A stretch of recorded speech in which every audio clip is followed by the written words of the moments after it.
Hello everybody. Hi. Welcome back to another episode. In our previous episode, we were talking about some of the purchases that we regretted making. But in this episode, we want to talk to you guys about some of the purchases that we don't regret. We're actually glad to have spent the money on those purchases that we did. Yep, so these are our top 5 purchases that we don't regret, and they're not in any particular order. All right, so the first thing is our couch. When we moved here, we had furniture that we had gotten off of Craigslist or other kind of free or very low cost furniture that desperately needed to be replaced. And we were very excited to get a nice sectional couch. I had some ideas in mind of what exactly I wanted that to look like and what would look nice in our living room. So that was a shopping experience that I enjoyed a lot. We went to several places. We found the couch that we ended up buying, but even continued to shop around and compare prices and look at other ones, and eventually selected this one. I think that it was a very good value. It was a good price. We love it. We use it every single day. And almost every single day, and that's why I don't regret it one bit. All right, so our second purchase that we made that we really are glad that we made are our desks. Both of us work from home exclusively now due to the COVID-19 pandemic, but Mary was already working from home a ton before that anyway. I was working from home starting this year 4 days a week, so we really needed a place to be able to be productive. We both knew that we wanted a sit-stand desk in some capacity, so we were looking various places like Amazon, Wayfair, IKEA, all over the place. And even the ones that we found that seemed to be a pretty good value and more affordable than a lot of other models were still higher than we wanted to pay, especially since we both wanted to replace our desks at the same time. So we eventually felt pretty savvy that we could find portions of our desks at different places that allowed us to make something that was very affordable, but still a high quality desk where we could be productive. So I found my base from Amazon, and then we bought a pretty inexpensive desktop from IKEA that worked very well together. And again, I use it every day. Very happy with the purchase. Yeah, and in my office, all I had was a corner table, and I wanted to make it to where my desk was pretty much my entire room. And so what I ended up doing was building a custom L-shaped desk that has a stand-sit portion and then a corner portion. And I built that custom, and I would say if I tried finding a desk that size, I would have paid at least 4 times what I ended up paying to do it myself. The next thing that we want to talk about is our wedding. We set a budget for our wedding that is much lower than the national average for weddings, even at the time.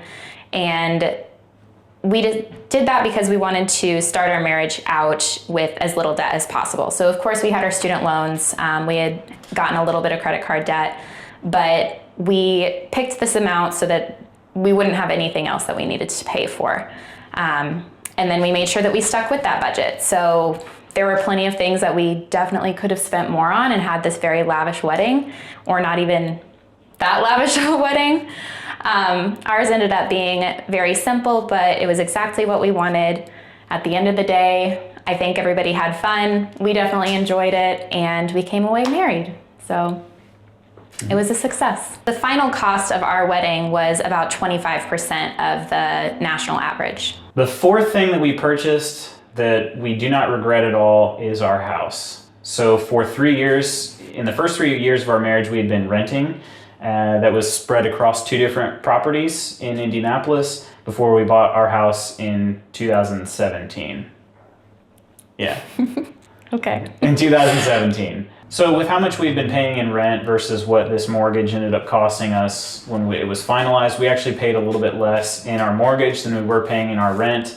And it was nice to actually be building a little bit of equity in the meantime.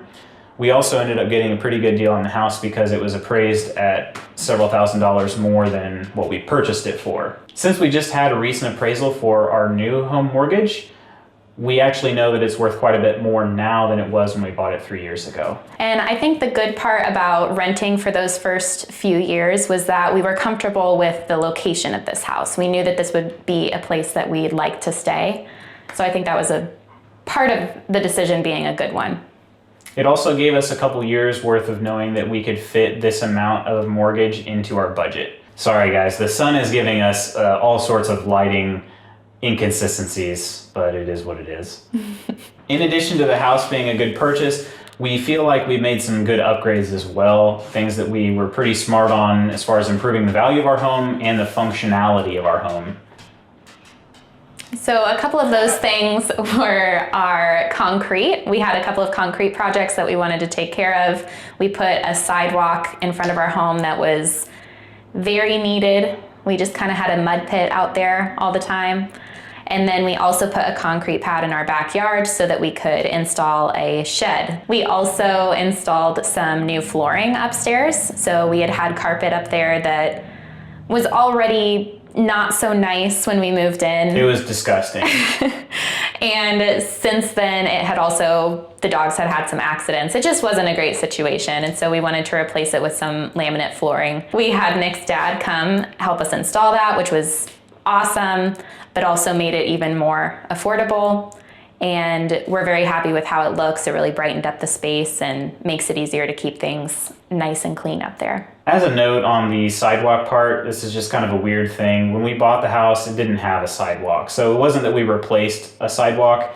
The sidewalk was removed before we ever purchased the house, and we realized pretty quickly after we moved in that it desperately needed a sidewalk. That wasn't really something that was optional in our mind. And another note on the concrete, we actually had somebody from our church do it, and he did a fantastic job and saved us a lot of money in the process. And so we're really happy with that purchase based on cost as well as looks and functionality, all of it. Just a good purchase. The last item that we want to touch on is both of our current vehicles. We touched on this a little bit in the last episode that my previous vehicle was one of our regrets. Nick found a dealer that ended up being fantastic. They don't really leave any room for negotiations, which is nice because neither of us love doing that. And we knew that the car was the right price going in. So we searched a couple different places before we found this one, but the car that we came away with, the quality of it, the miles, the price, it was perfect. And I've been really happy with the car since then. It hasn't had many issues. We haven't had to put a whole lot more money into it. And I think it's gonna continue to last us for a while. Yeah, what Mary means to say by this dealership, they're a high volume dealership, and so they don't have a giant margin on every single vehicle they sell. What they do is they just sell a lot of vehicles. And so what she means by saying they price them to sell them. They don't want them sitting on the lot very long, and so when you go and you take a look at a vehicle, they basically say, this is the price, we know it's way below its Kelley Blue Book value, you can either take it or leave it. And in the case of her car, it was about $4,000, $5,000 under the Kelley Blue Book value, but as a percentage of what we paid, it was like 40%. I mean, it was a significant amount underneath the Kelley Blue Book value. So we knew we were getting a good deal. For my vehicle, I purchased it a little over 3 years ago. The vehicle that I purchased for myself was at the top of my wish list when I was looking to replace my Volvo C70 convertible, which I absolutely loved. But when we landed the dealership we did, it was a very nice dealership. We worked with a really nice representative, and it was pretty funny. The guy just asked us, hey, what do you want to pay out the door? And he was only willing to deal in out the door costs, which was awesome. And so we gave him a number that was about $2,000 or $3,000 lower than the tag price. And he said, let me go ask my manager. Typical. Wanders away and he comes back and he says, all right. And we were just like, no way, this is crazy. Maybe we should have gone way lower. Yeah, but the good thing about both of our vehicles is we paid for them in cash. We never took a payment home for either of our vehicles. And that's, I think, the number one takeaway that we have on those. Both of them have been very reliable. We like the way both of them look. We like the way both of them drive. It's been great. And so I would say just really on cars especially, first of all, do your research. Mm-hmm. And I think we'll talk a little bit more about car buying in a future episode, but that's at least the first thing. Do your research, yep. As is the case with just about all these purchases we've made. Right. For the past 2 videos, the moral of the story really is just educate yourself as much as possible before you go into these big purchases. Maybe sleep on some purchases before you complete them, and you'll probably be in a pretty good spot. Agreed. All right, so those are our top 5 purchases that we do not regret. And we're just wondering if you guys have any purchases that you've made in the recent past that you're really proud of, that you'd like to share with us. And if so, please feel free to leave us a note in the comments. We'd love to hear from you on those purchases. All right, we'll see you next time. Bye. Bye. Thanks for watching. Thanks for watching. We put out videos on the 1st and 15th of every month.